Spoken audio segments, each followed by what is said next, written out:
ज्ञानतिमिरान्धस्य ज्ञानाञ्जनशलाकया चक्षुरुन्मीलितं येन तस्मै श्रीगुरवे नमः। नमो ॐ विष्णुपादाय कृष्णप्रेष्ठाय भूतले श्रीमते भक्तिवेदान्तस्वामिन्निति नामिने। नमस्ते सारस्वते देवे गौरवाणी प्रचारिणे निर्विशेष शून्यवादी पाश्चात्यदेशतारिणे। जय श्री कृष्ण चैतन्य प्रभु नित्यानंद श्री अद्वैत गदाधर श्रीवासादि गौर भक्त वृंद। हरे कृष्णा कृष्ण कृष्णा हरे हरे, हरे राम राम राम हरे हरे।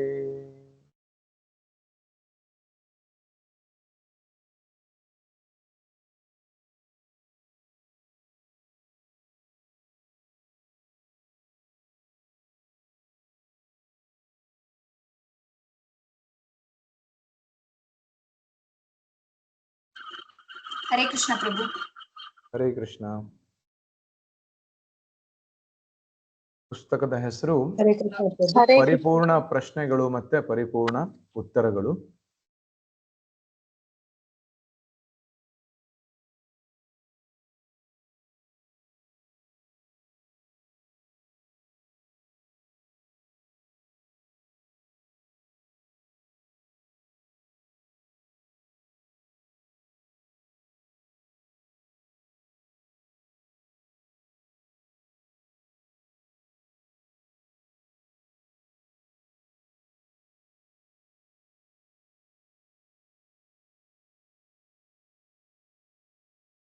ಇದೊಂದು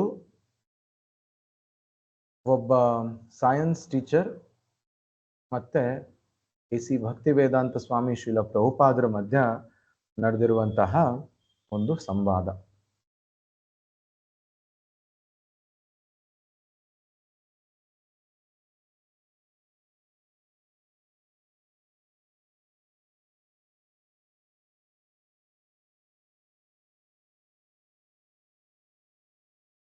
ಮೊದಲನೇ ಅಧ್ಯಾಯದಲ್ಲಿ ನಾವು ಇದ್ದೀವಿ.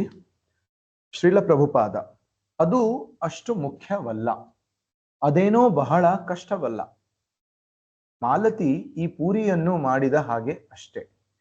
ಗೋಧಿ ಹಿಟ್ಟು ಇದೆ, ತುಪ್ಪವಿದೆ, ಅವಳು ಪೂರಿ ಮಾಡಿದ್ದಾಳೆ. ಆದರೆ ಗೋಧಿ ಹಿಟ್ಟು ಮತ್ತು ತುಪ್ಪವೇ ಇಲ್ಲದಿದ್ದರೆ ಪೂರಿಯನ್ನು ಮಾಡುವ ಅವಕಾಶವೆಲ್ಲಿ? ಭಗವದ್ಗೀತೆಯಲ್ಲಿ ಒಂದು ಹೇಳಿಕೆ ಇದೆ. ನೀರು, ಭೂಮಿ, ವಾಯು, ಅಗ್ನಿ ಇವು ನನ್ನ ಶಕ್ತಿಗಳು. ನಿಮ್ಮ ದೇಹ ಎಂದರೇನು? ನಿಮ್ಮ ಬಾಹ್ಯ ದೇಹ ಅದೇ ನಿಮ್ಮ ಶಕ್ತಿ. ಅದು ನಿಮಗೆ ಗೊತ್ತೇ? ನಿಮ್ಮ ಶಕ್ತಿಯಿಂದ ನಿಮ್ಮ ದೇಹವಾಗಿದೆ. ಉದಾಹರಣೆಗೆ, ನಾನು ಈಗ ತಿನ್ನುತ್ತಿದ್ದೇನೆ. ಬಾಬ್: ಹೌದು. ಶ್ರೀಲ ಪ್ರಭುಪಾದ: ನಾನು ಒಂದಿಷ್ಟು ಶಕ್ತಿಯನ್ನು ಉತ್ಪಾದಿಸುತ್ತಿದ್ದೇನೆ, ಆದ್ದರಿಂದ ನನ್ನ ದೇಹದ ನಿರ್ವಹಣೆಯಾಗುತ್ತಿದೆ. ಬಾಬ್: ಓಹೋ, ಹಾಗೆ. ಶ್ರೀಲ ಪ್ರಭುಪಾದ: ಹೀಗೆ ನಿಮ್ಮ ದೇಹ ನಿಮ್ಮ ಶಕ್ತಿಯಿಂದ ಆಗಿದೆ. ಬಾಬ್: ಆದರೆ ನೀವು ಆಹಾರವನ್ನು ಸೇವಿಸಿದಾಗ ಸೂರ್ಯನ ಶಕ್ತಿ ಆಹಾರದ ಮೂಲಕ ಬರುತ್ತದೆ. ಶ್ರೀಲ ಪ್ರಭುಪಾದ: ಹೀಗೆ ನಾನು ಒಂದು ಉದಾಹರಣೆಯನ್ನು ಕೊಡುತ್ತಿದ್ದೇನೆ. ಆಹಾರವನ್ನು ಜೀರ್ಣಿಸಿಕೊಳ್ಳುವ ಮೂಲಕ ನಾನು ಒಂದಿಷ್ಟು ಶಕ್ತಿಯನ್ನು ಉತ್ಪಾದಿಸುತ್ತಿದ್ದೇನೆ. ಅದು ನನ್ನ ದೇಹವನ್ನು ನಿರ್ವಹಿಸುತ್ತದೆ. ನಿಮ್ಮ ಶಕ್ತಿಯ ಒದಗಣೆ ಸೂಕ್ತವಾಗಿಲ್ಲದಿದ್ದರೆ ದೇಹ ನಿತ್ರಾಣವಾಗುತ್ತದೆ ಅಥವಾ ಅನಾರೋಗ್ಯ ಪೀಡಿತವಾಗುತ್ತದೆ. ನಿಮ್ಮ ದೇಹವು ನಿಮ್ಮ ಸ್ವಂತ ಶಕ್ತಿಯಿಂದಲೇ ಉಂಟಾಗಿದೆ. ಅದೇ ರೀತಿ ಈ ಬೃಹತ್ ಬ್ರಹ್ಮಾಂಡ ಕಾಯವು ಕೃಷ್ಣನ ಶಕ್ತಿಯಿಂದ ಉಂಟಾಗಿದೆ. ಅದನ್ನು ನೀವು ಹೇಗೆ ಅಲ್ಲಗಳೆಯುತ್ತೀರಿ? ಹೇಗೆ ಈ ದೇಹದ ಒಳಗಡೆ ನಾವು ವಾಸಿಸುತ್ತಾ ಇದ್ದೀವಿ, ಅದೇ ರೀತಿ ಈ ಸೃಷ್ಟಿ ಭಗವಂತನ ದೇಹ. ಹೇಗೆ ಈ ದೇಹ, ಈ ಆತ್ಮ ಇರುವುದರಿಂದ ಮಾತ್ರ ಈ ದೇಹ ಜೀವಂತವಾಗಿರ್ತದೆ. ಆತ್ಮ ಬಿಟ್ಟು ಹೋದ್ಮೇಲೆ ಈ ದೇಹ ಒಂದು ಸತ್ತ ದೇಹ, ಒಂದು ಜಡ ವಸ್ತು ಮಾತ್ರ ಆಗಿ ಉಳಿತದೆ. ಅದೇ ರೀತಿ ಇಡೀ ಸೃಷ್ಟಿಯಲ್ಲಿ ಆಗುವಂತಹ ಎಲ್ಲಾ ಕೆಲಸಗಳು, ಪ್ರಕೃತಿಯಲ್ಲಿ ನಡೆಯುವಂತಹ ಎಲ್ಲಾ ಕೆಲಸಗಳು ಕೂಡ ಹೇಗೆ ನಡೀತಾ ಇದಾವಂದ್ರೆ ಭಗವಂತನ ಉಪಸ್ಥಿತಿಯಿಂದ ಮಾತ್ರ ಇವೆಲ್ಲಾ ಕೆಲಸಗಳು ನಡೀತವೆ. ಅದಕ್ಕೋಸ್ಕರ ಬುದ್ಧಿವಂತರು ಹೇಳ್ತಾರೆ, ಭಗವಂತನ ಶಕ್ತಿ ಇಲ್ಲದೆ, ಭಗವಂತನ ಒಂದು ಅನುಮತಿ ಇಲ್ಲದೆ ಒಂದು ಹುಲ್ಲು ಕಡ್ಡಿಯೂ ಕೂಡ ಅಲಗಾಡೋದಿಲ್ಲ ಅಂತ. ಈ ಒಂದು ಮಾತಿನ ಹಿಂದೆ ಒಂದು ಜ್ಞಾನ ಇದೆ. ಆ ಜ್ಞಾನ ಏನಂದ್ರೆ ಒಂದು ಅರಿವು ಇದೆ. ಭಗವಂತ ಸರ್ವಶಕ್ತ, ಭಗವಂತ ಸರ್ವ ಆಕರ್ಷಕ, ಸರ್ವ ನಿಯಂತ್ರಕ. ಹಾಗಾಗಿ ಭಗವಂತನ ಆಜ್ಞೆ ಇಲ್ಲದೆ ಈ ಸೃಷ್ಟಿಯಲ್ಲಿ ಏನೂ ಕೂಡ ನಡೆಯುವುದಿಲ್ಲ. ಹೇಗೆ ದೇಹವು ನಿಮ್ಮ ಸ್ವಂತ ಶಕ್ತಿಯಿಂದಲೇ ಉಂಟಾಗಿದೆ, ಅದೇ ರೀತಿ ಈ ಬೃಹತ್ ಬ್ರಹ್ಮಾಂಡ ಕಾಯವು ಕೃಷ್ಣನ ಶಕ್ತಿಯಿಂದ ಉಂಟಾಗಿದೆ. ಅದನ್ನು ನೀವು ಹೇಗೆ ಅಲ್ಲಗಳೆಯುತ್ತೀರಿ? ನಿಮ್ಮ ಶಕ್ತಿಯಿಂದ ನಿಮ್ಮ ದೇಹ ಉಂಟಾಗಿರುವ ರೀತಿಯಲ್ಲಿಯೇ ವಿಶ್ವಕಾಯವು ಕೂಡ ಯಾರದಾದರೂ ಶಕ್ತಿಯಿಂದ ಆಗಿರಬೇಕಲ್ಲ. ಅದೇ ಕೃಷ್ಣ. ಬಾಬ್ ಇದನ್ನು ಅರ್ಥ ಮಾಡಿಕೊಳ್ಳಲು ನಾನು ಆಲೋಚಿಸಬೇಕಾಗುತ್ತದೆ. ಶ್ರೀಲ ಪ್ರಭುಪಾದ ಇದರಲ್ಲಿ ಅರ್ಥ ಮಾಡಿಕೊಳ್ಳೋದು ಏನಿದೆ? ಇದು ವಾಸ್ತವಾಂಶ. ಅವರೆಲ್ಲರೂ ನಗುತ್ತಾರೆ. ನಿಮ್ಮ ಕೂದಲು ನಿತ್ಯ ಬೆಳೆಯುತ್ತಿದೆ. ಏಕೆಂದರೆ ನಿಮ್ಮಲ್ಲಿ ಶಕ್ತಿ ಇದೆ. ಬಾಬ್ ನನ್ನ ಆಹಾರದಿಂದ ಪಡೆದ ಶಕ್ತಿ. ಶ್ರೀಲ ಪ್ರಭುಪಾದ ಹೇಗೋ ಏನೋ ನಿಮಗೆ ಆ ಶಕ್ತಿ ಲಭಿಸಿದೆ. ಆ ಶಕ್ತಿಯ ಮೂಲಕ ನಿಮ್ಮ ಕೂದಲು ಬೆಳೆಯುತ್ತಿದೆ. ಹೀಗೆ ನಿಮ್ಮ ಶಕ್ತಿಯಿಂದ ನಿಮ್ಮ ದೇಹ ತಯಾರಾಗಿದೆ ಎಂದಾದರೆ, ಅದೇ ರೀತಿಯಲ್ಲಿ ಈ ಬೃಹತ್ ಸೃಷ್ಟಿಯು ಕೂಡ ಭಗವಂತನ ಶಕ್ತಿಯಿಂದ ತಯಾರಾಗಿದೆ. ಇದು ವಾಸ್ತವಾಂಶ. ಇದು ನಿಮ್ಮ ಶಕ್ತಿಯಲ್ಲ. ಬಾಬ್ ಹೌದು, ಈಗ ಅರ್ಥವಾಯಿತು. ಒಬ್ಬ ಭಕ್ತ ಅದೇ ಪ್ರಕಾರ ಈ ವಿಶ್ವದಲ್ಲಿರುವ ಗ್ರಹಗಳು ಸೂರ್ಯನ ಶಕ್ತಿಯಲ್ಲವೇ? ಅಂದರೆ ಸೂರ್ಯನ ಶಕ್ತಿಯ ಸಂಚಯವಲ್ಲವೇ? ಇಲ್ಲ ಪ್ರಭುಪಾದ ಹೌದು. ಆದರೆ ಸೂರ್ಯನನ್ನು ಸೃಷ್ಟಿಸಿದವರು ಯಾರು? ಅದು ಕೃಷ್ಣನ ಶಕ್ತಿ. ಏಕೆಂದರೆ ಅದು ಶಾಖ. ಕೃಷ್ಣ ಹೇಳುತ್ತಾನೆ, ಭೂಮಿರಾಪೋ ಅನಲೋ ವಾಯು ಖಮ್ಮನೋ ಬುದ್ಧಿರೇವಚ. ಶಾಖ ಅದು ನನ್ನ ಶಕ್ತಿ. ಸೂರ್ಯನು ಕೃಷ್ಣನ ಶಾಖ ಶಕ್ತಿಯ ಪ್ರತೀಕ. ಅದು ನಿಮ್ಮ ಶಕ್ತಿ ಅಲ್ಲ. ಸೂರ್ಯನನ್ನು ನಾನು ಮಾಡಿದೆ ಎಂದು ನೀವು ಹೇಳುವಂತಿಲ್ಲ. ಆದರೆ ಯಾರಾದರೊಬ್ಬರು ಅದನ್ನು ಮಾಡಿರಬೇಕು. ತಾನು ಮಾಡಿದ್ದಾಗಿ ಕೃಷ್ಣ ಹೇಳುತ್ತಾನೆ. ಆದ್ದರಿಂದ ನಾವು ಕೃಷ್ಣನನ್ನು ನಂಬುತ್ತೇವೆ. ಹೀಗೆ ನಾವು ಕೃಷ್ಣವಂತರಾಗಿದ್ದೇವೆ. ಬಾಬ್ ಕೃಷ್ಣವಂತರು? ಶ್ರೀಲ ಪ್ರಭುಪಾದ ಹೌದು. ನಮ್ಮ ತಿಳುವಳಿಕೆ ಪರಿಪೂರ್ಣವಾಗಿದೆ. ಶಾಖವು ಕೃಷ್ಣನ ಶಕ್ತಿ ಎಂದು ನಾನು ಹೇಳಿದರೆ ನೀವು ಅದನ್ನು ಅಲ್ಲಗಳೆಯುವಂತಿಲ್ಲ. ಏಕೆಂದರೆ ಅದು ನಿಮ್ಮ ಶಕ್ತಿಯಲ್ಲ. ನಿಮ್ಮ ದೇಹದಲ್ಲಿಯೂ ಒಂದಿಷ್ಟು ಪ್ರಮಾಣದ ಶಾಖವಿದೆ. ಅದೇ ರೀತಿ ಶಾಖವು ಯಾರಾದರೊಬ್ಬರ ಶಕ್ತಿಯಾಗಿರುತ್ತದೆ. ಯಾರು ಆ ವ್ಯಕ್ತಿ? ಕೃಷ್ಣನೇ. ಹೌದು, ಅದು ನನ್ನ ಶಕ್ತಿ ಎಂದು ಕೃಷ್ಣ ಹೇಳುತ್ತಾನೆ. ಹೀಗೆ ನನ್ನ ತಿಳುವಳಿಕೆ ಪರಿಪೂರ್ಣವಾಗಿದೆ. ಮಹಾನ್ ವಿಜ್ಞಾನಿಯ ಹೇಳಿಕೆಯನ್ನು ನಾನು ಸ್ವೀಕರಿಸುವುದರಿಂದ ನಾನು ಮಹಾನ್ ವಿಜ್ಞಾನಿಯೇ. ವೈಯಕ್ತಿಕವಾಗಿ ನಾನು ಮೂರ್ಖನಾಗಿರಬಹುದು, ಆದರೆ ಮಹಾನ್ ವಿಜ್ಞಾನಿಯಿಂದ ನಾನು ಜ್ಞಾನವನ್ನು ಸ್ವೀಕರಿಸುವುದರಿಂದ ನಾನು ಮಹಾನ್ ವಿಜ್ಞಾನಿಯೇ ಆಗಿದ್ದೇನೆ. ನನಗೇನೂ ಕಷ್ಟವಿಲ್ಲ. ಬಾಬ್ ಏನೆಂದಿರಿ? ಶ್ರೀಲ ಪ್ರಭುಪಾದ್ ಮಹಾನ್ ವಿಜ್ಞಾನಿಯಾಗಲು ನನಗೇನೂ ಕಷ್ಟವಿಲ್ಲ. ಏಕೆಂದರೆ ಮಹಾನ್ ವಿಜ್ಞಾನಿಯಿಂದ ನಾನು ಜ್ಞಾನವನ್ನು ಪಡೆಯುತ್ತೇನೆ. ಈ ಭೂಮಿ, ಜಲ, ಅಗ್ನಿ, ವಾಯು, ಆಕಾಶ, ಮನಸ್ಸು, ಬುದ್ಧಿ ಮತ್ತು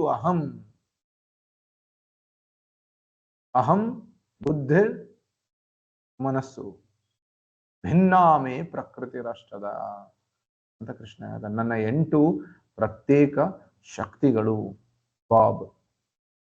ಪ್ರತ್ಯೇಕಿತ ಶಕ್ತಿಗಳೇ ಶ್ರೀಲ ಪ್ರಭುಪಾದ್. ಹೌದು, ಈ ಹಾಲಿನಂತೆ. ಈ ಹಾಲು ಏನು? ಹಸುವಿನಿಂದ ಪ್ರತ್ಯೇಕಿತವಾದ ಶಕ್ತಿ. ಶ್ಯಾಮಸುಂದರ ಮತ್ತು ಬಾಬ್ ಮೂಕ ವಿಸ್ಮಿತರಾಗಿ ಜ್ಞಾನೋದಯವಾದವರಂತೆ ನಗುತ್ತಾರೆ. ಅಲ್ಲವೇ?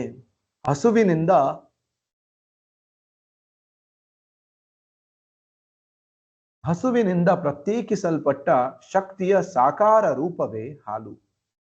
ಶ್ಯಾಮಸುಂದರ: ಅದು ಉಪ ಉತ್ಪನ್ನದಂತೆಯೇ? ಶ್ರೀಲ ಪ್ರಭುಪಾದ್: ಹೌದು ಬಾಬ್.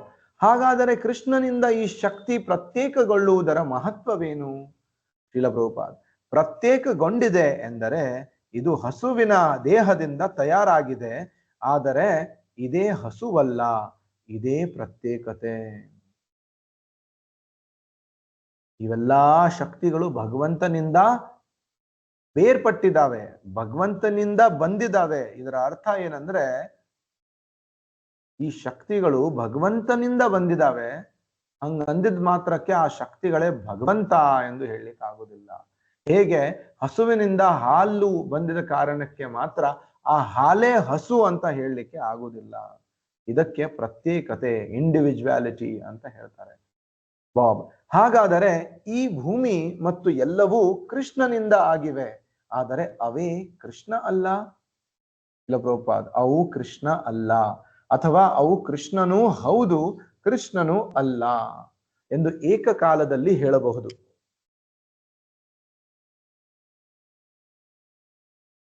ಅದೇ ನಮ್ಮ ತತ್ವಶಾಸ್ತ್ರ, ಏಕ ಮತ್ತು ಪ್ರತ್ಯೇಕ. ಈ ವಸ್ತುಗಳೆಲ್ಲ ಕೃಷ್ಣನಿಂದ ಪ್ರತ್ಯೇಕವಾದವುಗಳು ಎಂದು ನೀವು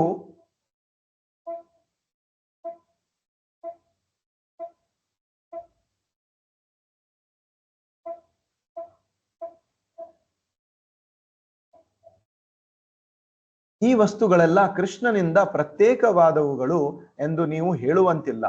ಏಕೆಂದರೆ ಕೃಷ್ಣನಿಲ್ಲದೆ ಅವಕ್ಕೆ ಅಸ್ತಿತ್ವವೇ ಇಲ್ಲ. ಅದೇ ಸಮಯದಲ್ಲಿ ಹಾಗಾದರೆ ನಾನು ನೀರನ್ನು ಆರಾಧಿಸುತ್ತೇನೆ, ಕೃಷ್ಣನನ್ನು ಯಾಕೆ ಪೂಜಿಸಬೇಕು ಎಂದು ಕೇಳುವಂತಿಲ್ಲ. ಪ್ರತಿಯೊಂದು ದೇವರಾದುದರಿಂದ ನಾವು ಏನು ಮಾಡಿದರೂ ಅದು ದೇವರ ಆರಾಧನೆಯೇ ಎಂದು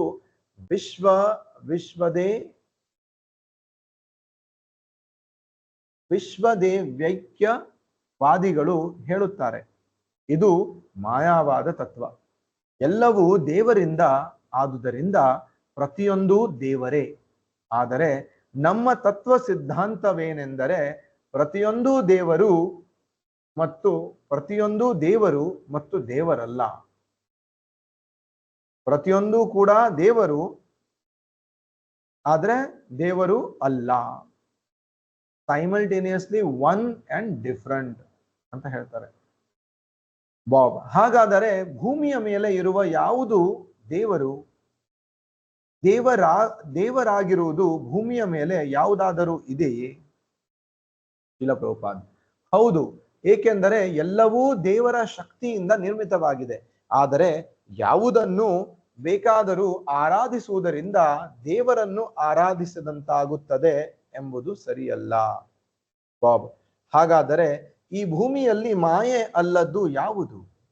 ಅದು ಶಿಲ ಪ್ರಭುಪಾದ್, ಮಾಯಾ ಎಂದರೆ ಶಕ್ತಿ ಎಂದು ಅರ್ಥ ಬಾಬ್. ಅದರ ಅರ್ಥ ಶಕ್ತಿಯೇ? ಶಿಲ ಪ್ರಭುಪಾದ್, ಹೌದು.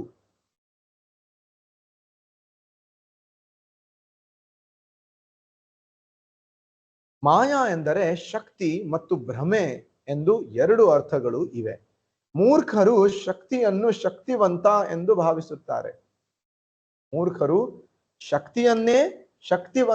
ಭಾವಿಸುತ್ತಾರೆ. ಅದೇ ಮಾಯಾ. ಸೂರ್ಯನ ಬೆಳಕಿನ ಹಾಗೆ. ಸೂರ್ಯನ ಬೆಳಕು ನಿಮ್ಮ ಕೋಣೆಯನ್ನು ಪ್ರವೇಶಿಸುತ್ತದೆ. ಸೂರ್ಯನ ಬೆಳಕು ಸೂರ್ಯನ ಶಕ್ತಿ. ಸೂರ್ಯನ ಬೆಳಕು ನಿಮ್ಮ ಕೋಣೆಯನ್ನು ಪ್ರವೇಶಿಸಿದ್ದರಿಂದ ಸೂರ್ಯನೇ ಪ್ರವೇಶಿಸಿದ ಎಂದು ಹೇಳಲಾಗುವುದಿಲ್ಲ. ಸೂರ್ಯ ನಿಮ್ಮ ಕೋಣೆಯನ್ನು ಪ್ರವೇಶಿಸಿದರೆ ನೀವು ನಿಮ್ಮ ಕೋಣೆ ಎಲ್ಲ ಭಸ್ಮವಾಗಿ ಬಿಡುತ್ತದೆ. ಸೂರ್ಯ ನಿಮ್ಮ ಕೋಣೆಯನ್ನು ಪ್ರವೇಶಿಸಿದ ಎಂದು ತಿಳಿಯುವಷ್ಟು ವ್ಯವಧಾನ ಕೂಡ ಕೂಡಲೇ ನಿಮಗೆ ದೊರೆಯುವುದಿಲ್ಲ ಅಲ್ಲವೇ? ಹೌದು ಶಿಲ ಪ್ರಭುಪಾದ. ಆದರೆ ಸೂರ್ಯನ ಬೆಳಕು ಸೂರ್ಯನಲ್ಲ ಎಂದು ನೀವು ಹೇಳುವಂತಿಲ್ಲ. ಸೂರ್ಯನಿಲ್ಲದೆ ಸೂರ್ಯನ ಬೆಳಕೆಲ್ಲಿ? ಆದ್ದರಿಂದ ಸೂರ್ಯನ ಬೆಳಕು ಸೂರ್ಯನಲ್ಲ ಎಂದು ನೀವು ಹೇಳುವಂತಿಲ್ಲ. ಸೂರ್ಯನ ಬೆಳಕು ಸಮಕಾಲಕ್ಕೆ ಸೂರ್ಯನ ಬೆಳಕು ಸೂರ್ಯ ಕೂಡ ಹೌದು, ಮತ್ತೆ ಸೂರ್ಯನ ಬೆಳಕು ಸೂರ್ಯ ಅಲ್ಲ ಅದು ಕೂಡ ಹೌದು. ಆದರೆ ಅದೇ ಸಮಯದಲ್ಲಿ ಅದು ಸೂರ್ಯನೂ ಅಲ್ಲ, ಅದು ಸೂರ್ಯ ಹಾಗೂ ಸೂರ್ಯನಲ್ಲ, ಎರಡೂ ಸರಿ. ಇದೇ ನಮ್ಮ ತತ್ವ ಸಿದ್ಧಾಂತ. ಅಚಿಂತ್ಯ ಭೇದ ಗ್ರಹಿಸಲು ಅಸಾಧ್ಯವಾದದ್ದು. ಲೌಕಿಕ ಅರ್ಥದಲ್ಲಿ ಒಂದು ವಿಷಯ ಏಕಕಾಲದಲ್ಲಿ ಇತ್ಯಾತ್ಮಕ ಹಾಗೂ ನೇತ್ಯಾತ್ಮಕ ಎರಡೂ ಆಗಿರುವುದನ್ನು ಗ್ರಹಿಸುವುದು ಕಷ್ಟ. ಅದನ್ನು ಕಲ್ಪಿಸಲು ನಿಮಗೆ ಸಾಧ್ಯವಿಲ್ಲ. ಅದು ಗ್ರಹಿಸಲಾಧ್ಯವಾದ ಶಕ್ತಿ. ಪ್ರತಿಯೊಂದೂ ಕೃಷ್ಣನ ಶಕ್ತಿ. ಆದ್ದರಿಂದ ಕೃಷ್ಣನು ಯಾವುದೇ ಶಕ್ತಿಯಿಂದ ಹೊರಹೊಮ್ಮಬಲ್ಲ. ಆದ್ದರಿಂದ ಮಣ್ಣು, ನೀರು ಅಥವಾ ಅಂತಹ ಬೇರೆ ಯಾವುದರಿಂದಲೋ ಮಾಡಿದ ಕೃಷ್ಣನ ಮೂರ್ತಿಯನ್ನು ನಾವು ಪೂಜಿಸಿದಾಗ ಅದು ಕೃಷ್ಣನೇ ಆಗಿರುತ್ತದೆ. ನೋಡಿ, ಇಲ್ಲಿ ಒಂದು ನಮಗೆ ಒಳ್ಳೆ ಉದಾಹರಣೆ ಸಿಗ್ತಾ ಇದೆ. ಹೇಗೆ ಭಗವಂತನ ಈ ಸೃಷ್ಟಿಯಲ್ಲಿ ಇರುವಂತಹ ಎಲ್ಲಾ ವಸ್ತುವು ಕೂಡ ಭಗವಂತನ ಶಕ್ತಿಯಾದ್ದರಿಂದ ಆ ಎಲ್ಲಾ ವಸ್ತುಗಳು ಕೂಡ ಭಗವಂತನ ಜೊತೆ ಸಮನಾಗಿದ್ದಾವೆ ಮತ್ತೆ ಬೇರೆಯಾಗಿದ್ದಾವೆ.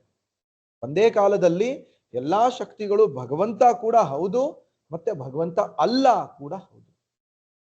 ಹಾಗಾಗಿ ನಾವು ಬೇರೆ ಬೇರೆ ವಸ್ತುಗಳಿಂದ ಭಗವಂತನ ವಿಗ್ರಹವನ್ನು ಮಾಡಿದಾಗ, ಮಣ್ಣಿಂದ, ಕಲ್ಲಿನಿಂದ, ಚಿತ್ರದಿಂದ, ಆಭರಣಗಳಿಂದ ಭಗವಂತನ ನಾವು ರೂಪವನ್ನು ಸೃಷ್ಟಿಸಿದಾಗ ಅದರಲ್ಲಿ ಸಾಕ್ಷಾತ್ ಭಗವಂತ ಇರ್ತಾನೆ.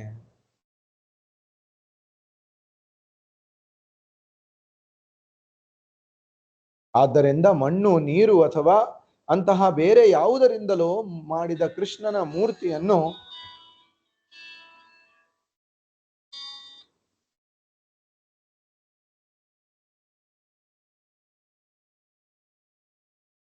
ನಾವು ಪೂಜಿಸಿದಾಗ ಅದು ಕೃಷ್ಣನೇ ಆಗಿರುತ್ತದೆ.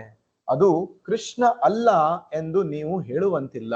ದೇವಸ್ಥಾನದಲ್ಲಿರುವ ಕೃಷ್ಣನ ಲೋಹದ ವಿಗ್ರಹವನ್ನು ನಾವು ಪೂಜಿಸಿದರೆ ಅದು ಕೃಷ್ಣನೇ ಆಗುತ್ತದೆ. ಅದು ವಾಸ್ತವ ಸಂಗತಿ. ಏಕೆಂದರೆ ಲೋಹವು ಕೃಷ್ಣನ ಒಂದು ಶಕ್ತಿ. ಆದ್ದರಿಂದ ಅದು ಕೃಷ್ಣನಿಂದ ಬೇರೆಯಲ್ಲ. ಅಲ್ಲದೆ ಕೃಷ್ಣನು ಎಷ್ಟು ಶಕ್ತಿಶಾಲಿ ಎಂದರೆ ಅವನು ತನ್ನ ಶಕ್ತಿಯಲ್ಲಿ ಸಂಪೂರ್ಣವಾಗಿ ಸ್ಥಿತನಾಗಿ ಇರಬಲ್ಲ. ಆದ್ದರಿಂದ ವಿಗ್ರಹ ಆರಾಧನೆಯು ಅಸಂಸ್ಕೃತವಾದವಲ್ಲ. ವಿಧಾನ ನಿಮಗೆ ತಿಳಿದಿದ್ದರೆ ಅದು ದಿಟವಾದ ದೇವರ ಪೂಜೆಯೇ. ವಿಧಾನ ನಮಗೆ ತಿಳಿದಿದ್ದರೆ ವಿಗ್ರಹವು ಕೃಷ್ಣನಾಗುತ್ತದೆಯೇ? ಶಿಲ ಪ್ರಭುಪಾದ, ಆಗುತ್ತದೆಯಲ್ಲ, ಅದು ಕೃಷ್ಣನೇ ಆಗಿದೆ. ವಿಧಾನವನ್ನು ತಿಳಿದಿದ್ದರೆ ಮಾತ್ರ ವಿಗ್ರಹವು ಕೃಷ್ಣನೇ. ಶಿಲ ಪ್ರಭುಪಾದ, ಹೌದು. ಈ ವಿದ್ಯುತ್ ತಂತಿ ಇದ್ದ ಹಾಗೆ, ಅದೇ ವಿದ್ಯುತ್ತು. ವಿಧಾನವನ್ನು ತಿಳಿದಿದ್ದವನು ಅದರಿಂದ ವಿದ್ಯುತ್ತನ್ನು ಪಡೆಯಬಲ್ಲ. ಶ್ಯಾಮಸುಂದರ, ಇಲ್ಲದಿದ್ದರೆ ಅದು ಕೇವಲ ತಂತಿ. ಶಿಲ ಪ್ರಭುಪಾದ, ಕೇವಲ ತಂತಿ. ಹಾಗಾದರೆ ನಾನು ಕೃಷ್ಣನ ವಿಗ್ರಹವನ್ನು ನಿರ್ಮಿಸಿದರೆ ವಿಧಾನ ತಿಳಿಯುವವರೆಗೂ ಅದು ಕೃಷ್ಣನಲ್ಲ. ಶಿಲ ಪ್ರಭುಪಾದ, ಅದು ಕೃಷ್ಣನೇ. ಆದರೆ ಅದು ಕೃಷ್ಣ ಎಂದು ಅರ್ಥ ಮಾಡಿಕೊಳ್ಳುವ ವಿಧಾನವನ್ನು ನೀವು ಅರಿಯಬೇಕು ಅಷ್ಟೇ. ಅದು ಕೃಷ್ಣನೇ. ಅದು ಕೇವಲ ಮಣ್ಣು ಕಲ್ಲು ಅಲ್ಲ. ಶಿಲ ಪ್ರಭುಪಾದ, ಅಲ್ಲ. ಕೃಷ್ಣನಿಲ್ಲದೆ ಮಣ್ಣಿಗೆ ಪ್ರತ್ಯೇಕವಾದ ಅಸ್ತಿತ್ವವಿಲ್ಲ. ಕೃಷ್ಣನು ನನ್ನ ಶಕ್ತಿ ಎಂದು ಹೇಳುತ್ತಾನೆ. ಶಕ್ತಿವಂತನಿಂದ ಶಕ್ತಿಯನ್ನು ಪ್ರತ್ಯೇಕಿಸಲಾಗುವುದಿಲ್ಲ, ಅದು ಅಸಾಧ್ಯ. ಬೆಂಕಿಯಿಂದ ಶಾಖವನ್ನು ಪ್ರತ್ಯೇಕಿಸಲಾಗುವುದಿಲ್ಲ, ಆದರೆ ಬೆಂಕಿಯು ಶಾಖದಿಂದ ವಿಭಿನ್ನವಾದದ್ದು, ಶಾಖವು ಬೆಂಕಿಯಿಂದ ವಿಭಿನ್ನವಾದದ್ದು. ನೀವು ಶಾಖವನ್ನು ಅನುಭವಿಸುತ್ತಿದ್ದೀರಿ, ಆದರೆ ಬೆಂಕಿಯನ್ನು ಸ್ಪರ್ಶಿಸುತ್ತಿದ್ದೀರಿ ಎಂದು ಅದರ ಅರ್ಥವಲ್ಲ. ಶಾಖವನ್ನು ಹೊರಹೊಮ್ಮಿಸಿಯೂ ಕೂಡ ಬೆಂಕಿಯು ತನ್ನ ವಿಶಿಷ್ಟತೆಯನ್ನು ಕಾಯ್ದುಕೊಂಡಿದೆ. ಇದೇ ಪ್ರಕಾರ ಕೃಷ್ಣನು ತನ್ನ ವಿವಿಧ ಶಕ್ತಿಗಳಿಂದ ಸಮಸ್ತವನ್ನು ಸೃಷ್ಟಿಸುತ್ತಿದ್ದರೂ ಕೃಷ್ಣನಾಗಿಯೇ ಉಳಿದಿದ್ದಾನೆ. ಕೃಷ್ಣನೇ ಸಮಸ್ತವೂ ಆದರೆ ಅವನ ಪ್ರತ್ಯೇಕ ವ್ಯಕ್ತಿ ವಿಶಿಷ್ಟತೆಯು ನಷ್ಟವಾಗಿ ವಿಶಿಷ್ಟತೆಯು ನಷ್ಟವಾಗಿ ಹೋಗಿಬಿಡುತ್ತದೆ ಎಂದು ಮಾಯಾವಾದಿ ತತ್ವಶಾಸ್ತ್ರಜ್ಞರು ಭಾವಿಸುತ್ತಾರೆ. ಮಾಯಾವಾದಿ ಶಾಸ್ತ್ರಜ್ಞರು ಏನ್ ಭಾವಿಸ್ತಾರೆ? ಅವರೊಂದು ಉದಾಹರಣೆ ಕೊಡ್ತಾರೆ. ನೀವು ಈಗ ಒಂದು ಪೇಪರ್ ತಕೊಂಡು ಆ ಪೇಪರಿಂದ 100 ತುಂಡು ಮಾಡಿ ಬೀಸಾಕಿದ್ರೆ ಆ ಪೇಪರಿನ ನಿಜವಾದ ಅಸ್ತಿತ್ವ ನಾಶ ಆಯ್ತು, ಯಾಕಂದ್ರೆ ಆ ಪೇಪರಿಂದ 100 ತುಂಡು ಆಗಿದೆ. ಈ ಒಂದು ಉದಾಹರಣೆ ಕೊಡ್ತಾರೆ. ಆದ್ರೆ ಭಗವಂತ ಒಂದು ಪೇಪರ್ ತುಂಡಿನ ಹಾಗೆ ತುಚ್ಛ ಅಲ್ಲ. ಭಗವಂತ ಹೇಗಂದ್ರೆ ಅದ್ವೈತಂ ಅಚ್ಯುತಂ ಅನಾದಿಂ ಅನಂತ ರೂಪಂ ಆದ್ಯಂ ಪುರಾಣ ಪುರುಷಂ ನವ ಯೌವನಂ ಚ. ಭಗವಂತ ಹೇಗಂದ್ರೆ ಅವನ ರೂಪಗಳು ಅದ್ವೈತಂ ಅಚ್ಯುತಂ ಅನಾದಿಂ ಅನಂತ ರೂಪಂ. ಅನಂತ ಅಂದ್ರೆ ಅನ್ಲಿಮಿಟೆಡ್, ಮಿತಿ ಇಲ್ಲ, ಅಷ್ಟು ಭಗವಂತನ ರೂಪಗಳಿದಾವೆ. ಅಷ್ಟು ರೂಪಗಳಲ್ಲೂ ಕೂಡ ಭಗವಂತ ತನ್ನನ್ನ ವಿಸ್ತಾರಗೊಳಿಸ್ಕೊಂಡ್ರು ಕೂಡ ಭಗವಂತ ತನ್ನ ಶಾಶ್ವತವಾದಂತಹ ಅಸ್ತಿತ್ವವನ್ನ ಶಾಶ್ವತವಾಗಿ ಇಟ್ಕೊಂಡಿರ್ತಾನೆ. ಆ ಅಸ್ತಿತ್ವ ಭಗವಂತನ ಪ್ರತ್ಯೇಕ ಅಸ್ತಿತ್ವ ಯಾವತ್ತೂ ಕಳೆದು ಹೋಗುವುದಿಲ್ಲ. ಈಶೋಪನಿಷತ್ತಲ್ಲಿ ಹೇಳ್ತಾರೆ, ಓಂ ಪೂರ್ಣಮದಃ ಪೂರ್ಣಮಿದಂ ಪೂರ್ಣಾತ್ ಪೂರ್ಣಮುದಚ್ಯತೆ ಪೂರ್ಣಸ್ಯ ಪೂರ್ಣಮಾದಾಯ ಪೂರ್ಣಮೇವಾವಶಿಷ್ಯತೆ. ಭಗವಂತ ಅಂದರೆ ಪೂರ್ಣ, ಪರಿಪೂರ್ಣ. ಆ ಪೂರ್ಣದಿಂದ ಒಂದು ವೇಳೆ ಪೂರ್ಣವನ್ನ ತೆಗೆದುಕೊಂಡು ಬಿಟ್ಟರೆ ಮತ್ತೆ ಆ ಜಾಗದಲ್ಲಿ ಪೂರ್ಣನೇ ಉಳಿತದೆ. ಆ ಪೂರ್ಣದಲ್ಲಿ ಇನ್ನೊಂದು ಪೂರ್ಣವನ್ನ ಸೇರಿಸಿದ್ರೆ ಮತ್ತೆ ಆ ಜಾಗದಲ್ಲಿ ಪೂರ್ಣನೇ ಉಳ್ಕೋತದೆ.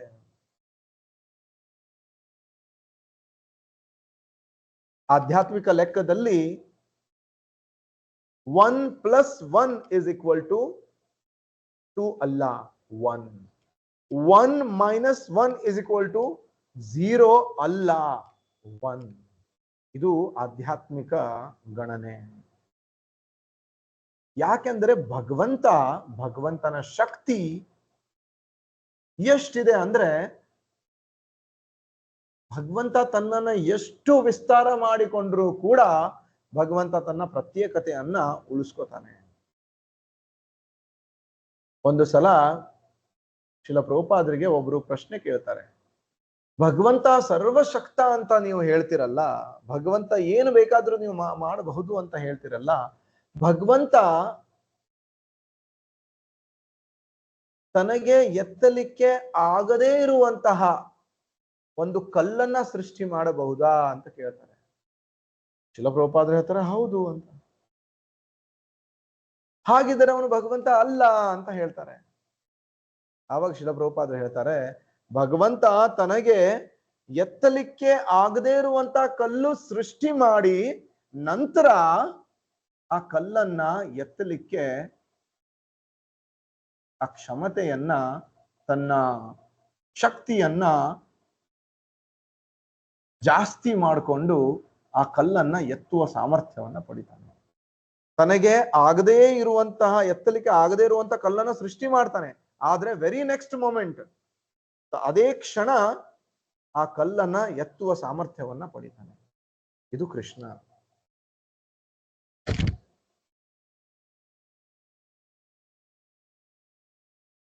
ಉದಾಹರಣೆಗೆ ಈ ಹಾಲನ್ನು ನಾನು ಸ್ವಲ್ಪ ಸ್ವಲ್ಪವಾಗಿ ಕುಡಿದರೆ ಕುಡಿದು ಮುಗಿಸಿದ ಮೇಲೆ ಹಾಲೆಲ್ಲ ಖಾಲಿ ಆಗುತ್ತದೆ, ಅದು ನನ್ನ ಹೊಟ್ಟೆಗೆ ಹೋಗಿರುತ್ತದೆ. ಕೃಷ್ಣನು ಹಾಗಲ್ಲ, ಅವನು ಸರ್ವಶಕ್ತ. ನಾವು ಅವನ ಶಕ್ತಿಯನ್ನು ನಿರಂತರವಾಗಿ ಉಪಯೋಗಿಸುತ್ತಿದ್ದೇವೆ, ಆದರೂ ಅವನು ಅಸ್ತಿತ್ವದಲ್ಲಿದ್ದಾನೆ. ಮನುಷ್ಯನೊಬ್ಬ ಮಿತಿ ಇಲ್ಲದೆ ಮಕ್ಕಳನ್ನು ಪಡೆಯುತ್ತಲೇ ಇದ್ದರೂ ತಾನು ತಾನೂ ಇರುವ ಹಾಗೆ. ಈಗ ಒಬ್ಬ ಮನುಷ್ಯ ಮಕ್ಕಳಿಗೆ ಜನ್ಮ ಕೊಡ್ತಾ ಇದ್ದಾನೆ. ಒಬ್ಬ ಮನುಷ್ಯ ಮಕ್ಕಳಿಗೆ ಜನ್ಮ ಕೊಡ್ತಾ ಇದ್ದಾನೆ ಅಂದಿದ್ದ ಮಾತ್ರಕ್ಕೆ ಅವನ ಅಸ್ತಿತ್ವ ನಾಶ ಆಯ್ತು ಅಂತ ಹೇಳಲಿಕ್ಕೆ ಆಗುದಿಲ್ಲ. ಆ ಮಕ್ಕಳು ಅವನಿಂದಲೇ ಬರ್ತಾ ಇರುವುದಾದ್ರೆ ಅವನು ಕೂಡ ತನ್ನ ಪ್ರತ್ಯೇಕ ಅಸ್ತಿತ್ವವನ್ನ ಉಳಿಸ್ಕೊಂಡಿದ್ದಾನೆ. ಇದು ಒರಟು ಉದಾಹರಣೆ. ನೂರಾರು ಮಕ್ಕಳನ್ನು ಸೃಷ್ಟಿಸಿದ್ದರೂ ಅವನು ನಾಶವಾಗಿ ಹೋಗಿರುವುದಿಲ್ಲ. ಅದರಂತೆಯೇ ಮಿತಿ ಇಲ್ಲದಷ್ಟು ಮಕ್ಕಳನ್ನು ಪಡೆದಿದ್ದರೂ ದೇವರು ಅಥವಾ ಕೃಷ್ಣ ಇದ್ದಾನೆ. ಪೂರ್ಣಸ್ಯ ಪೂರ್ಣಮಾದಾಯ ಪೂರ್ಣಮೇವ ವಶಿಷ್ಯತೆ. ಅವನು ಸಂಪೂರ್ಣನಾದುದರಿಂದ ಅವನಿಂದ ಅನೇಕ ಸಂಪೂರ್ಣ ಘಟಕಗಳು ಹೊರಹೊಮ್ಮಿದ್ದರೂ ಅವನು ಸಂಪೂರ್ಣ ಸಮತೋಲನವಾಗಿಯೇ ಉಳಿಯುತ್ತಾನೆ. ಇದೇ ಕೃಷ್ಣ ಪ್ರಜ್ಞೆ. ಕೃಷ್ಣನಿಗೆ ಎಂದೂ ನಾಶವಿಲ್ಲ. ಅಜೋಪಿ ಸನ್ ಅವ್ಯಯಾತ್ಮ ಭೂತಾನಾಂ ಈಶ್ವರೋಪಿ ಸನ್ ಅಂತ ಕೃಷ್ಣ ಭಗವದ್ಗೀತೆಯಲ್ಲಿ ಹೇಳ್ತಾನೆ. ನನಗೆ ಯಾವತ್ತೂ ಕೂಡ ಜನ್ಮ ಇಲ್ಲ, ನನಗೆ ಯಾವತ್ತೂ ಕೂಡ ಮರಣ ಇಲ್ಲ. ಅವ್ಯಯ, ನನಗೆ ನಾಶ ಅನ್ನೋದು ಇಲ್ಲ. ಕೃಷ್ಣನು ಅಷ್ಟು ಶಕ್ತಿಶಾಲಿ, ಆದ್ದರಿಂದ ಅವನು ಸರ್ವಾಕರ್ಷಕ. ಇದು ಕೃಷ್ಣನ ಶಕ್ತಿಯ ಒಂದು ಮುಖ ಅಷ್ಟೇ. ಹೀಗೆ ಅವನಲ್ಲಿ ಅನಂತ ಶಕ್ತಿಗಳಿವೆ. ಕೃಷ್ಣನ ಶಕ್ತಿಯನ್ನು ಕುರಿತ ಈ ಅಧ್ಯಯನ ಕೇವಲ ಏಕಮುಖವಾದದ್ದು ಅಥವಾ ಭಾಗಶಃ ಆದದ್ದು ಮಾತ್ರ. ಹೀಗೆ ನೀವು ಕೃಷ್ಣನನ್ನು ಅಧ್ಯಯನ ಮಾಡುತ್ತಾ ಹೋಗುವುದೇ ಕೃಷ್ಣ ಪ್ರಜ್ಞೆ. ಹಾಗಿರಬಹುದು, ಪ್ರಾಯಃ ಇರಲಿಕ್ಕಿಲ್ಲ ಎಂಬಂತಹ ವಂಚನೆ ಇದು ಅಲ್ಲ. ಇದು ಪರಾತ್ಪರವಾದದ್ದು. ಶ್ಯಾಮಸುಂದರ, ಈ ಅಧ್ಯಯನಕ್ಕೆ ಕೊನೆ ಎಂಬುದೇ ಇಲ್ಲ. ಶ್ರೀಲ ಪ್ರಭುಪಾದ, ಇಲ್ಲ ಹೇಗಾದಿತು? ಕೃಷ್ಣನಲ್ಲಿ ಅನಂತವಾದ ಶಕ್ತಿ ಇದೆ.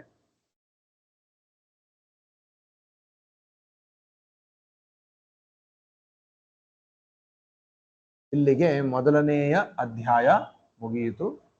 ಎರಡನೆಯ ಅಧ್ಯಾಯ ವೈದಿಕ ಸಂಸ್ಕೃತಿ, ವರ್ಣಾಶ್ರಮ ಧರ್ಮ. ಇದನ್ನ ಈ ಸಂವಾದ ನಡೆದಿದ್ದು ಫೆಬ್ರವರಿ 28, 1972ರಲ್ಲಿ. ಬಾಬ್, ಕಾಮವನ್ನು ಕುರಿತು ನಿಮ್ಮ ಭಾವನೆ ಏನು ಎಂದು ಭಕ್ತರಲ್ಲಿ ನಾನು ಕೇಳಿದೆ. ಅವರ ಅಭಿಪ್ರಾಯ ನನಗೆ ವಿಷದವಾಯಿತು. ನನಗೂ ಅವರಂತೆ ನಡೆದುಕೊಳ್ಳುವುದು ಸಾಧ್ಯವಾದೀತು ಅನ್ನಿಸುವುದಿಲ್ಲ. ಈ ಬೇಸಿಗೆಯ ಕೊನೆಯಲ್ಲಿ ನಾನು ವಿವಾಹವಾಗುತ್ತಿದ್ದೇನೆ. ಇಲ್ಲ ಪ್ರಭುಪಾದ. ಬಾಬ್, ಈ ಬೇಸಿಗೆಯ ಕೊನೆಯಲ್ಲಿ ಅಂದರೆ ಸೆಪ್ಟೆಂಬರ್ ಅಥವಾ ಆಗಸ್ಟ್ ನಲ್ಲಿ ಅಮೆರಿಕಕ್ಕೆ ಹಿಂದಿರುಗಿದ ಮೇಲೆ ನಾನು ವಿವಾಹವಾಗುತ್ತಿದ್ದೇನೆ.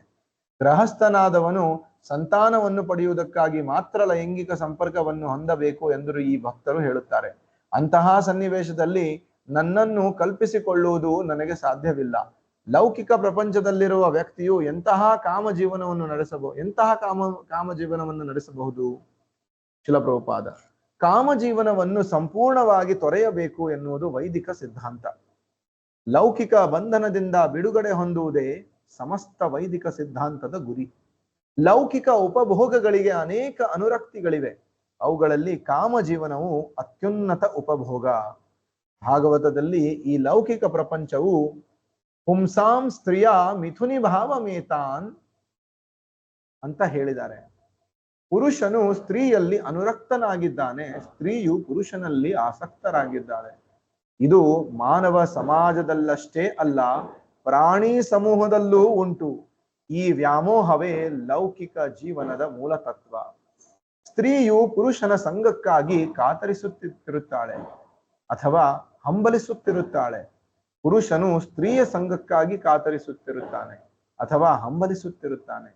ಎಲ್ಲಾ ಕಥೆ, ಕಾದಂಬರಿಗಳಲ್ಲಿ, ನಾಟಕಗಳಲ್ಲಿ, ಚಲನಚಿತ್ರಗಳಲ್ಲಿ ಮತ್ತು ಸಾಧಾರಣ ಜಾಹೀರಾತುಗಳಲ್ಲಿ ಕೂಡ ಸ್ತ್ರೀ ಪುರುಷರ ನಡುವಣ ವ್ಯಾಮೋಹವನ್ನೇ ಚಿತ್ರಿಸಲಾಗಿರುತ್ತದೆ ಎನ್ನುವುದನ್ನು ನೀವು ನೋಡಬಹುದು. ದರ್ಜಿಗಳ ಅಂಗಡಿಯ ಪ್ರದರ್ಶನ ಕಪಾಟಿನಲ್ಲೂ ಸ್ತ್ರೀ ಮತ್ತು ಪುರುಷರ ರೂಪಗಳಿರುತ್ತವೆ. ಪ್ರವೃತ್ತಿರೇಷ ಭೂತಾನಾಂ ನಿವೃತ್ತಿಸ್ತು ಮಹಾಫಲಂ. ಹೀಗೆ ಈ ವ್ಯಾಮೋಹವು ಆಗಲೇ ಅಲ್ಲಿದೆ. ಬಾಬ್, ಸ್ತ್ರೀ ಪುರುಷರ ನಡುವಣ ವ್ಯಾಮೋಹವೇ? ಇಲ್ಲ ಪ್ರಭುಪಾದ, ಸ್ತ್ರೀ ಮತ್ತು ಪುರುಷ. ಆದ್ದರಿಂದ ನೀವು ಈ ಲೌಕಿಕ ಪ್ರಪಂಚದಿಂದ ಬಿಡುಗಡೆಯನ್ನು ಪಡೆಯಬೇಕೆಂದರೆ ಈ ವ್ಯಾಮೋಹವನ್ನು ನಿಶ್ಶೇಷಗೊಳಿಸಬೇಕು. ಇಲ್ಲದಿದ್ದರೆ ಮತ್ತಷ್ಟು ಬಂಧನಗಳು ಉಂಟಾಗುತ್ತವೆ. ನೀವು ಮನುಷ್ಯನಾಗಿಯೋ ಅಥವಾ ದೇವತೆಯಾಗಿಯೋ ಅಥವಾ ಪ್ರಾಣಿಯಾಗಿ, ಸರ್ಪವಾಗಿ, ಪಕ್ಷಿಯಾಗಿ, ಕ್ರೂರ ಮೃಗವಾಗಿಯೋ ಪುನರ್ಜನ್ಮ ಪಡೆಯಬೇಕಾಗುತ್ತದೆ. ನೀವು ಪುನಃ ಜನ್ಮ ಪಡೆಯಬೇಕಾಗುತ್ತದೆ. ಆದ್ದರಿಂದ ಸಾಮಾನ್ಯ ಮೂಲಭೂತ ಪ್ರವೃತ್ತಿಯಾದ ವ್ಯಾಮೋಹ ವೃದ್ಧಿಯು ನಮ್ಮ ಉದ್ದೇಶವಲ್ಲ. ಗೃಹ, ಕ್ಷೇತ್ರ, ಸುತ, ಮನೆ, ಭೂಮಿ, ಮಕ್ಕಳು. ಆದ್ದರಿಂದ ವ್ಯಕ್ತಿಯು ಈ ವ್ಯಾಮೋಹವನ್ನು ಕಡಿಮೆ ಮಾಡುತ್ತಾ ಸಂಪೂರ್ಣವಾಗಿ ನಿಲ್ಲಿಸಿಬಿಟ್ಟರೆ ಅತ್ಯುತ್ತಮ. ಅದಕ್ಕಾಗಿ ನಿಮ್ಮ ವೈದಿಕ ಪದ್ಧತಿಯು ಪ್ರಪ್ರಥಮವಾಗಿ ಬಾಲಕನನ್ನು ಬ್ರಹ್ಮಚಾರಿಯಾಗಿರಲು ತರಬೇತಿ ಕೊಡುತ್ತದೆ. ಅಲ್ಲಿ ಕಾಮಜೀವನಕ್ಕೆ ಅವಕಾಶವಿಲ್ಲ. ವ್ಯಾಮೋಹವನ್ನು ಕುಗ್ಗಿಸುವುದೇ ವೈದಿಕ ಸೂತ್ರ, ಹಿಗ್ಗಿಸುವುದಲ್ಲ. ಆದ್ದರಿಂದ ಈ ಸಮಸ್ತ ಪದ್ಧತಿಯನ್ನೇ ವರ್ಣಾಶ್ರಮ ಎಂದು ಕರೆಯಲಾಗಿದೆ. ಭಾರತೀಯ ಪದ್ಧತಿಯಲ್ಲಿ ವರ್ಣ ಮತ್ತು ಆಶ್ರಮವನ್ನು ಕುರಿತು ಹೇಳಿದೆ. ಇವೇ 4 ಸಾಮಾಜಿಕ ವರ್ಗಗಳು ಮತ್ತು ಆಧ್ಯಾತ್ಮಿಕ ವರ್ಗಗಳು. ಸಾಮಾಜಿಕ ವರ್ಗಗಳಲ್ಲಿ ಬ್ರಾಹ್ಮಣರು ಅಂದರೆ ಬುದ್ಧಿಜೀವಿಗಳು, ಕ್ಷತ್ರಿಯರು ಆಡಳಿತಾಧಿಕಾರಿಗಳು, ವೈಶ್ಯರು ಅಂದರೆ ವ್ಯಾಪಾರಿಗಳು ಮತ್ತು ರೈತರು, ಹಾಗೂ ಶೂದ್ರರು ಸಾಮಾನ್ಯ ಕೆಲಸಗಾರರು. ಈ ತರ 4 ವರ್ಗಗಳ ಜನರು ಇದ್ದಾರೆ. ಆಧ್ಯಾತ್ಮಿಕ ವರ್ಗಗಳೆಂದರೆ ಅವು ಬ್ರಹ್ಮಚರ್ಯ, ಗೃಹಸ್ಥ, ವಾನಪ್ರಸ್ಥ ಮತ್ತು ಸನ್ಯಾಸ. ಈ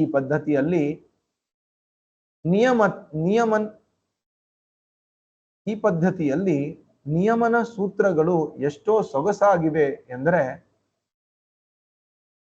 ವ್ಯಕ್ತಿಗೆ ಲೌಕಿಕ ಜೀವನವನ್ನು ಉಪಭೋಗಿಸುವ ಪ್ರವೃತ್ತಿ ಇದ್ದಾಗ ಕೂಡ ಕೊನೆಯಲ್ಲಿ ಅವನು ಮುಕ್ತಿಯನ್ನು ಪಡೆದು ಭಗವದ್ಧಾಮಕ್ಕೆ ಹಿಂದಿರುಗಲು ಅನುವಾಗುವಂತೆ ಅವನ ಜೀವನವನ್ನು ಚೆನ್ನಾಗಿ ಎರಕ ಹೊಯ್ಯಲಾಗಿದೆ.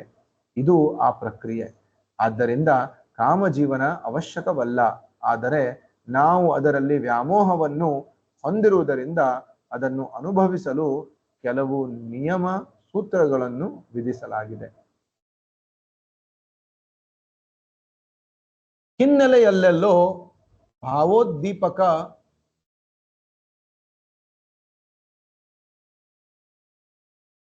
ಭಾವೋದ್ದೀಪಕವಾದ ಮೃದಂಗವಾದನ, ನಗು ಮತ್ತು ಕಹಳೆಗಳ ಗಂಭೀರ ಮೊಳಗಿನ ನಡುವೆ ಸಂಕೀರ್ತನೆ ಪ್ರಾರಂಭವಾಗುತ್ತದೆ.